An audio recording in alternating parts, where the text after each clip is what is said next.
Hi guys, Ted Bundy here.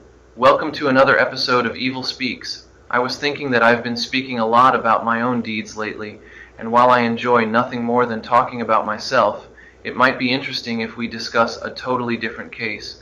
So to that end, I'm going to tell you guys the story of Bobby Kent, the Florida teen who was brutally murdered by his own friends back in 1993. Now some of you might have seen a movie called Bully, which was released back in 2001, so if this case sounds familiar to you, then you may have watched the movie at some point. Okay, so, without further ado, here's the story of Bobby Kent. Lisa Connolly was born on July 31st, 1974. She grew up in Broward County, Florida. Lisa's early childhood was unremarkable. It appears that she was a happy and well-adjusted child. However, her parents divorced when she was 8 years old, and like many children, Lisa didn't take the news well. Lisa's father drifted out of her life, and by the time she started high school, he was hardly in the picture at all. Lisa started skipping class, and she dropped out of high school altogether when she was 16 years old.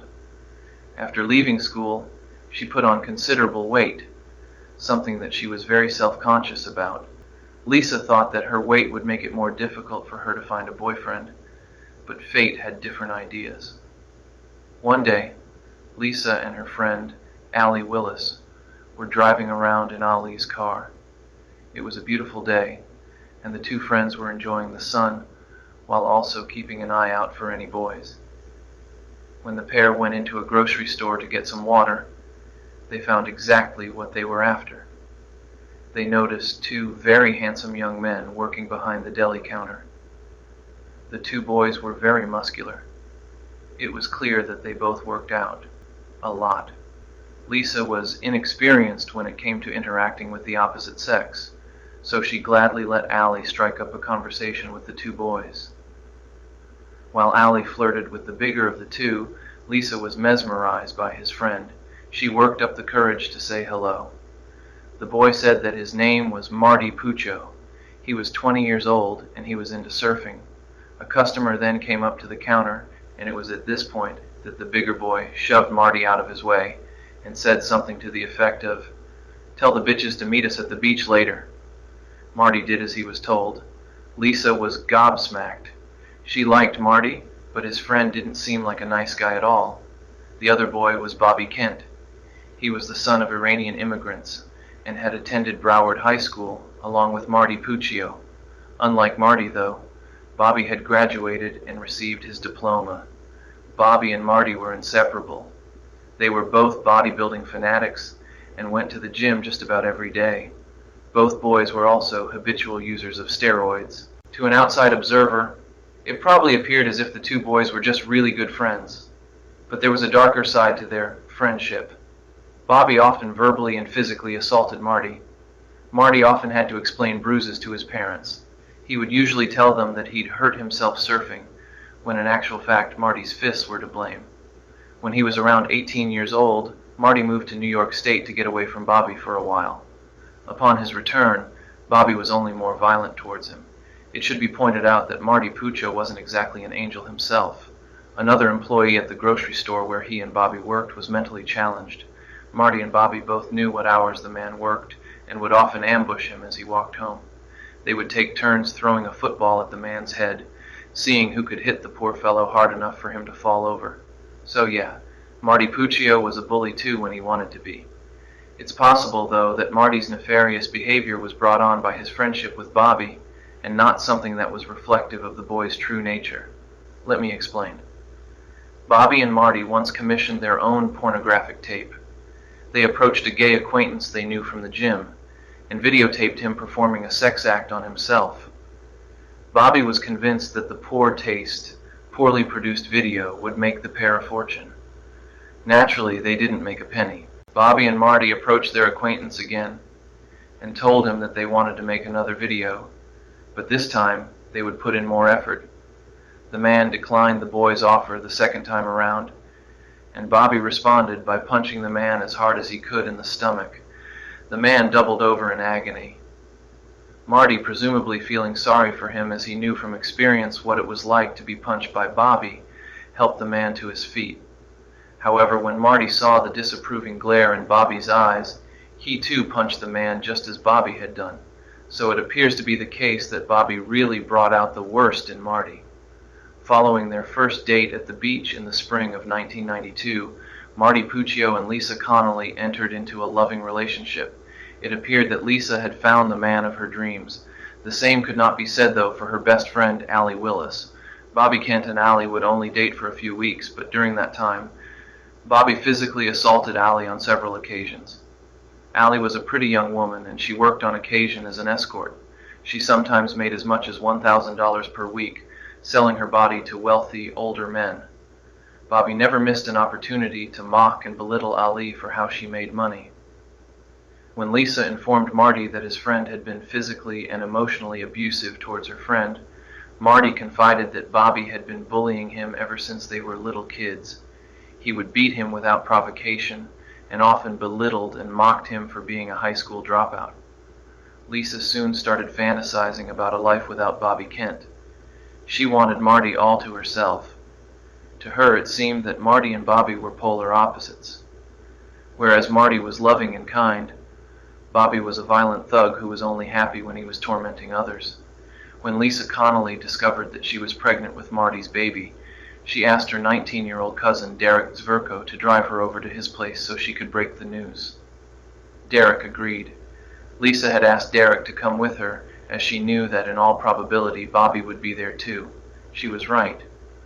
While Derek and Bobby waited in the living room, Lisa told Marty in the kitchen that he was going to be a father. He didn't take the news too well. Marty began screaming at Lisa, forcefully grabbing her wrists and yelling that she had better find the money for an abortion. Derek was forced to intervene, and Lisa ultimately left Marty's house in a flood of tears.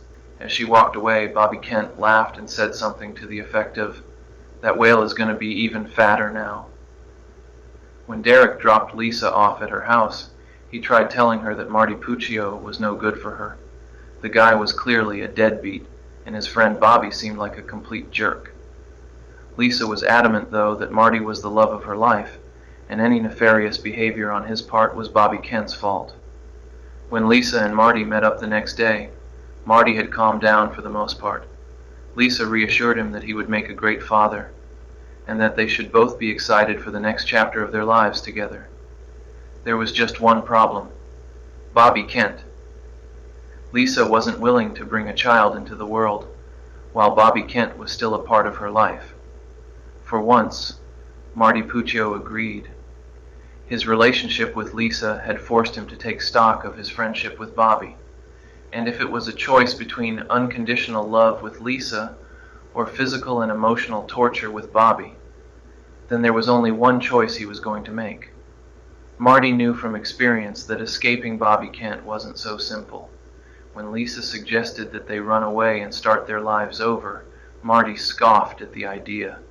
They had no money, and neither had finished high school.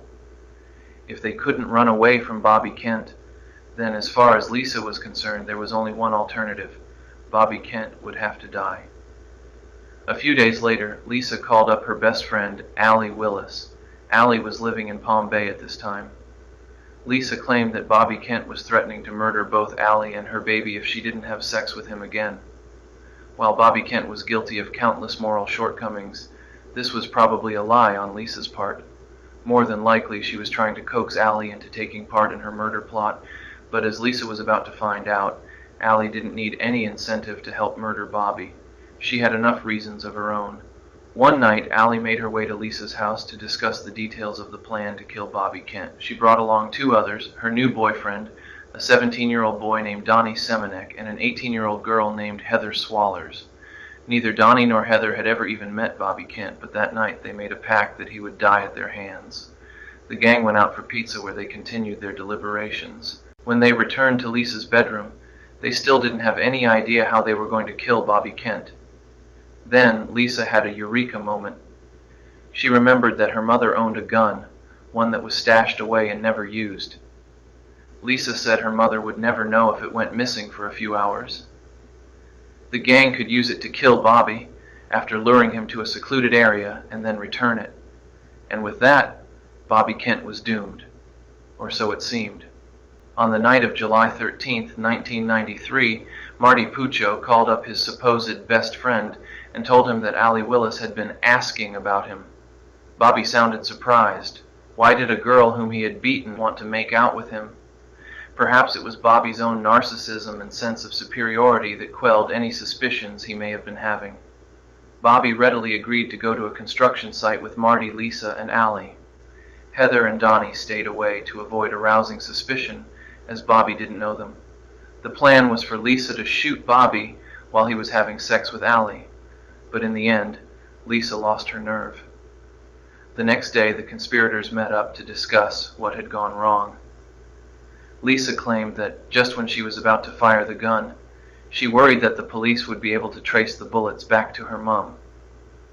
The rest of the group was sure that Lisa was backing out from the plot, but nothing could be further from the truth. Allie Willis suggested that what they needed was a professional hitman, and apparently she knew just the person. 20-year-old Derek Kaufman was a seasoned killer who had regularly killed for the mob and was the leader of a gang, or so he liked to tell people. The fact was that Derek was a high school dropout, unemployed, overweight, and a pathological liar who lived in a fantasy world to compensate for the mediocrity of his real life. But Lisa, Marty, and the others were all gullible enough to believe Derek's lies. That very same day, the group went to meet with him. They explained that they wanted to kill somebody, and when they explained why Derek agreed that Bobby Kent deserved to die. Derek bluffed that he needed time to acquire a gun, but Lisa Connolly was having none of it. She wanted Bobby dead that very night, and was not willing to wait any longer. That evening, Lisa, Allie, Donnie, Heather, Derek Kaufman, and Lisa's cousin Derek Zverko met up in Lisa's bedroom. Derek Zverko was ignorant of the full details of the plot, and had brought along a baseball bat, with his understanding of the situation being that the group were planning on beating Bobby Kent, but not actually killing him. The six made their way to Marty Puccio's house, where they went over the final details of the plan. Derek Zverko would later say that when he heard the intention was to actually murder Bobby Kent, he didn't take his friends at their word, and thought they were full of nothing more than bravado. Marty called up Bobby Kent, and once again told him that Allie Willis wanted to hook up with him. Bobby was over the moon. He told Marty to come and pick him up, and with that, the group set off in 2 cars for Bobby Kent's house. From there, the youths made their way to a construction site that sat next to a swampy marsh. When they arrived, Allie took Bobby away from the group and they began to kiss. Eventually, Donnie Semenek rushed up to Bobby and stabbed him in the back of the neck. The talking was now over. The murder of Bobby Kent was now happening for real. Bobby spun around upon being stabbed, struggling to make sense of what had just happened. When he saw Donnie Semenek standing before him with a bloody knife in his hand, Bobby called out for Marty. His lifelong companion stepped forward from the shadows and plunged a knife deep into Bobby's abdomen. Realizing now that he had been lured to this spot to be murdered by his friends, Bobby begged for his life. He said, "Marty, please. I'm sorry. Whatever I did, I'm sorry." It was too late for apologies, though. Years of beatings and emotional abuse had taken their toll upon Marty. He was here for vengeance, and he was going to get it. Marty stabbed Bobby again and again. Donnie Semenek began hacking at Bobby's back with his knife at the same time. With Bobby being attacked from the front and from behind, he tried desperately to run away. At this point, fake mafia hitman Derek Kaufman yelled that Bobby could not be allowed to get away. Bobby was flung to the ground, with Marty leaning over him and slicing his throat. But still, Bobby refused to die. Finally, Derek Kaufman raised an aluminum baseball bat over Bobby's head and caved his skull in with a fierce blow. He and Derek Zverko then tossed Bobby's corpse into the water, with the hope that it would be consumed by alligators. Lisa Connolly meanwhile attempted to get rid of the 2 knives and baseball bat that had been used to kill Bobby Kent. At first she tried to bury them in the sand, but she ultimately tossed them into the water. Now that Bobby Kent was dead, the culprits worked on getting their story straight. Derek Kaufman addressed the others, threatening that if any of them ever opened their mouths about what they had done, then he would kill them, especially if they mentioned his involvement. Everybody was in agreement, though, that they would take what they had done to Bobby Kent to their graves. Kaufman pointed out that as Marty was Bobby's best friend, then it was inevitable that he would be interviewed by the police. Marty was to say that Bobby had told him he was meeting a girl who had connections with a gang known as the Davy Boys. Kaufman was confident that the police would assume Bobby had fallen foul of this gang, and it was they who must have killed him. Kaufman also ordered Marty to leave a voicemail message for Bobby when he got home, to give the impression that as far as he was concerned, his erstwhile friend was still alive. The gang split up and went home for the night. Each member of the group now had to individually face up to the role they had played in a brutal murder. Marty left a message for Bobby on his answering machine as planned. He said, "Bobby, this is Marty Puccio. I called you. You asked me to call you when I got home." At this point, Bobby Kent's father, Fred, picked up the phone and said, "Marty?" Marty panicked. He didn't have the courage to speak to Fred Kent and immediately hung up the phone. Fred was suspicious, and when he checked his son's bedroom only to find that he was not there, he contacted the police. The following day, the conspirators were struggling with the weight of what they had done. Despite their vow of silence, many of them needed somebody to talk to. Lisa confessed to a friend who was uninvolved about what had happened and begged her to drive her back to the murder site as she needed to bury Bobby's body. Lisa's friend refused and later that day called the police to report what she had said.